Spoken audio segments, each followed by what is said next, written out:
Hello everyone, आपका स्वागत है मेरी क्लास में। इस क्लास में हम प्रमेय 1.3 देखेंगे। क्या है इस प्रमेय में? थ्योरम 1.3 लिखा है कि मान लीजिए कि p एक अभाज्य संख्या है। अभाज्य संख्या है p क्या है? अभाज्य संख्या, प्राइम नंबर। अभाज्य संख्या, प्राइम नंबर। एक ये बोला है अभाज्य संख्या। एक एक वर्ड को पकड़ा कीजिए। अभाज्य संख्या, हर एक चीज़ को। अभाज्य संख्या क्या होता है? जिसके दो ही गुणांक होते हैं, दो ही फैक्टर होते हैं। क्या थे? एक खुद ही वो संख्या और एक और एक वो खुद ही संख्या। हाँ, ये होते थे प्राइम नंबर। जैसे कि 2 हो गया, 3 हो गया, 5 हो गया, 7 हो गया, 11 हो गया, 13 हो गया, 17 हो गया, 19 हो गया। हाँ, ऐसे होते थे। हाँ, प्राइम नंबर। बोला है कि p एक अभाज्य संख्या है, प्राइम नंबर है। मान लीजिए कि p एक अभाज्य संख्या है। p क्या है? अभाज्य संख्या है। पहला लाइन कंप्लीट। यदि p a स्क्वायर को विभाजित करती है तो p a को भी विभाजित करेगी। इस लाइन को समझिए। अब a है क्या? जहाँ a एक धनात्मक पूर्णांक है। a क्या है? Positive integer. पॉजिटिव इंटीजर, धनात्मक पूर्णांक, इंटीजर, पॉजिटिव इंटीजर, धनात्मक पूर्णांक है। अब धनात्मक पूर्णांक कौन से होते हैं? धनात्मक पूर्णांक कौन से होते हैं? 1, 2, 3, 4। मतलब कि उसको बोल सकते हैं नेचुरल वैल्यू, नेचुरल नंबर मतलब कि प्राकृतिक संख्याएं। प्राकृतिक संख्याएं क्या होती हैं अपनी? 1, 2, 3, 4, 1, 2, 3, 4, 5, 6 ऐसे होती हैं। अब क्या समझ आया? p क्या है? प्राइम नंबर, अभाज्य संख्या। a क्या है? धनात्मक पूर्णांक है, प्राकृतिक संख्या है, जो कि 1, 2, 3, 4, 5, 6 होते हैं।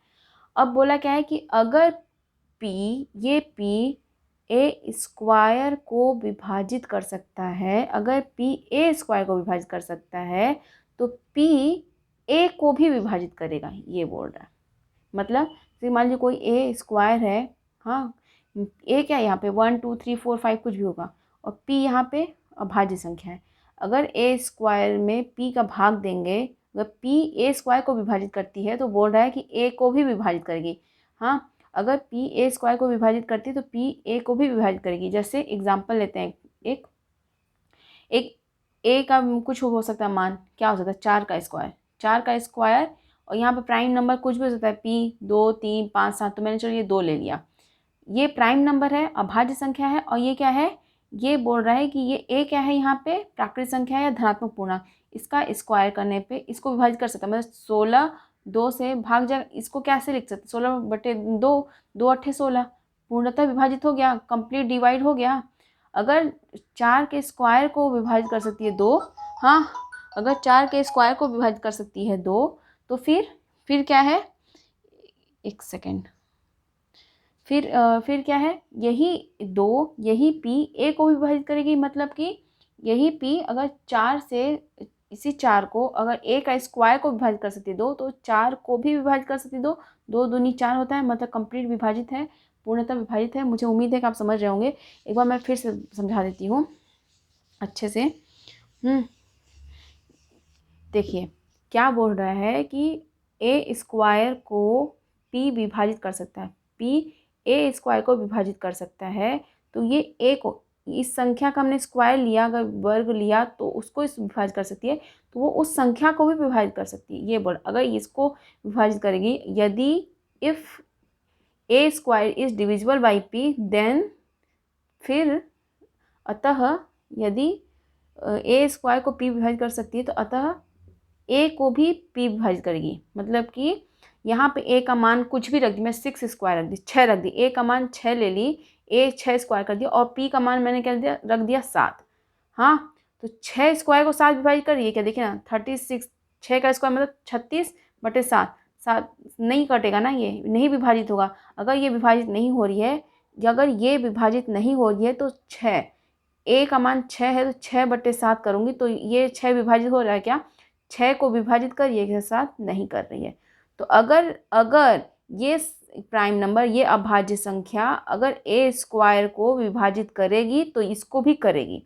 अगर ये यही संख्या 6 स्क्वायर को विभाजित नहीं कर रही है तो यही संख्या इसके 6 के मान को विभाजित नहीं करेगी। अगर ये फॉलो हो रहा है तो ये भी फॉलो होगा, अगर ये फॉलो नहीं हो रहा तो ये भी फॉलो नहीं होगा। मेरे को उम्मीद है कि आप समझ होंगे। एक एग्जाम्पल और ले लेती हूँ, चलिए एक छोटा सा और एग्जाम्पल लेती हूँ। अगर मैंने लिखा कि ए स्क्वायर को p विभाजित करती है, यदि ए स्क्वायर को p विभाजित करती है तो फिर क्या होगा, तो अतः ए को भी विभाजित करेगी p, ये बोल रहा कंडीशन में। अब मैं ए का मान क्या रख दूँ यहाँ पे, मान लीजिए कि 5 रख दूँ। 5, ए का मान 5 है, 5 का स्क्वायर, और यहाँ पे मैंने लिख दिया 5। प्राइम नंबर 5 है ना, अभाज्य संख्या 5। 5 का स्क्वायर को करेंगे 25/5, 5 25 कट गया ना, इसको विभाजित कर रही है ना। अगर ए के स्क्वायर को विभाजित कर रही है तो ए को भी विभाजित करेगी 5, तो 5 एकम 5 कट गया, ये कैंसिल आउट होकर के रिमाइंडर शेषफल तो 0 आएगा, मतलब कट रहा है पूरा। तो 5 के स्क्वायर को 5 विभाजित कर सकती है, तो 5 को भी 5 विभाजित कर सकती है, मतलब ए के स्क्वायर को विभाजित कर सकती है। अगर मैं इसी 5 की जगह पे मैं रख दूँ यहाँ पे 11, 11 है ना अपना अभाज्य संख्या। अगर 11 5 के स्क्वायर को विभाजित करती है क्या, 25 को 11 करता है क्या, नहीं करता है। तो ये ए स्क्वायर करता है तो ए को भी 11 विभाजित करेगा, ये नहीं कर रहा है ना, ये नहीं कर रहा है इसलिए ये भी नहीं करेगा। मुझे उम्मीद है आप समझ रहे होंगे ये प्रमेय बोल क्या रहा है। इस प्रमेय का आपका यूज़ होगा, अगर आपका यूज़ होगा कि कोई संख्या परिमेय है या नहीं है, उसमें ये सब सेंटेंस का यूज़ है, इस कॉन्सेप्ट का यूज़ है, इसलिए आपको ये प्रमेय के रूप में दिया है, प्रमेय के फॉर्म में दिया है। तो क्या लिखेंगे, if p divides a square, then ये सेंटेंस आप हर जगह लिखेंगे, जहाँ जहाँ आपको जरूरत पड़ेगी तो यही सेंटेंस लिखेंगे। If p divides a square then p divides a, यही बोल रहा है, ये बोल रहा है ना। और हिंदी में यही बोल रहा है कि यदि p a स्क्वायर को विभाजित करता है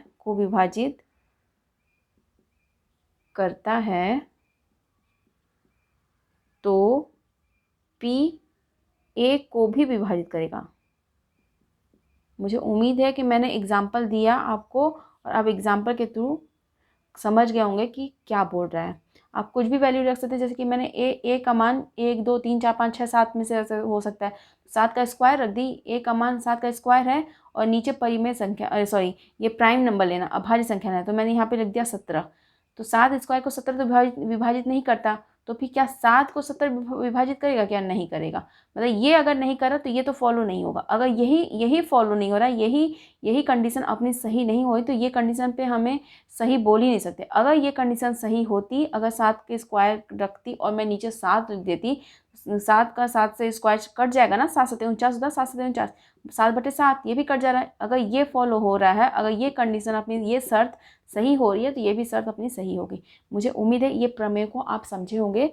तो इस क्लास में सिर्फ एक ही प्रमेय समझा रही हूँ, नेक्स्ट क्लास में जो आपका नेक्स्ट प्रमेय है उसको समझेंगे। तो इस क्लास में सिर्फ इतना ही। Thank you so much.